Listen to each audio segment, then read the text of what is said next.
ఈ భోగాపురం ఎయిర్పోర్టు ఈ ప్రాంత ఉత్తరాంధ్ర ఆర్థిక అభివృద్ధికి, పర్యాటక అభివృద్ధికి, పారిశ్రామిక అభివృద్ధికి ఒక కేర్ ఆఫ్ అడ్రస్ గా ఉంటుంది.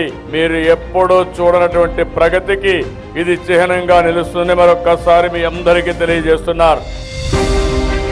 విజన్ ఇవ్వడమే కాదు, దానిని నిజం చేసే సత్తా ఉన్న నాయకుడు సీఎం చంద్రబాబు నాయుడు గారు.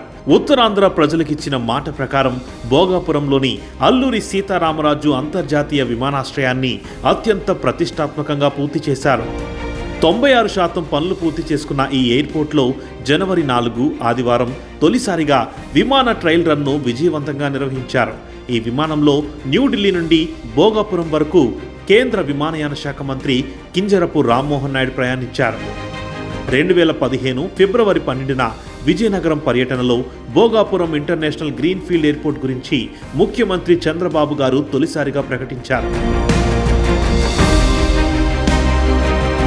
2015 మే 20న రాష్ట్ర ప్రభుత్వం దీనికి ఆమోదం తెలిపింది. కానీ అప్పటి ప్రతిపక్ష నేత వైఎస్ జగన్మోహన్ రెడ్డి ఈ నిర్ణయాన్ని తీవ్రంగా వ్యతిరేకించారు. ఇది ఏ రకంగా న్యాయం? ఉన్న విశాఖపట్నం ఎయిర్పోర్ట్ను బాగా ఉన్నదాన్ని వదిలేసి వేరే చోటికి పోయి దిక్కుమాలిన ఆలోచన చేయడం నిజంగా ఎంత మటుకు ధర్మం అని అడుగుతా ఉన్నా. 2016 అక్టోబర్ 7న కేంద్ర ప్రభుత్వం అనుమతులు మంజూరు చేసింది.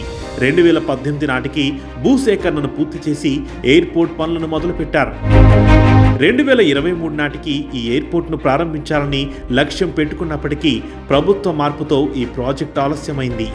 2023 మే 3న అప్పటి సీఎం వైఎస్ జగన్ ఈ ఎయిర్పోర్ట్కు మరోసారి భూమి పూజ నిర్వహించారు. కానీ పనులు మాత్రం ఎక్కడ వేసిన గొంగలి అక్కడే అన్న చందంగా మారాయి. 2024 మేలో కూటమి ప్రభుత్వం అధికారంలోకి వచ్చిన వెంటనే ఎయిర్పోర్ట్ పనులు ఊపందుకున్నాయి. కేంద్ర విమానయాన శాఖ మంత్రిగా కింజరపు రామ్మోహన్ నాయుడు గారు ఉండడంతో యుద్ధ ప్రాతిపదికన భోగాపురం ఇంటర్నేషనల్ ఎయిర్పోర్ట్ పనులను 18 నెలల కాలంలోనే పరుగులు పెట్టించారు. 2026 జూన్ నుంచి కమర్షియల్ ఫ్లైట్లు, ఆగస్టు నుంచి ప్రయాణికుల సేవలు ప్రారంభించేందుకు కూటమి ప్రభుత్వం సన్నాహాలు చేస్తుంది. అనుకున్న షెడ్యూల్ ప్రకారం 2026 డిసెంబర్ నాటికి ఎయిర్పోర్ట్ పూర్తవ్వాల్సింది. కానీ 6 నెలల ముందే ఎయిర్పోర్ట్ను పూర్తి చేసి కూటమి ప్రభుత్వం అభివృద్ధి పట్ల తన చిత్తశుద్ధిని చాటుకుంటుంది.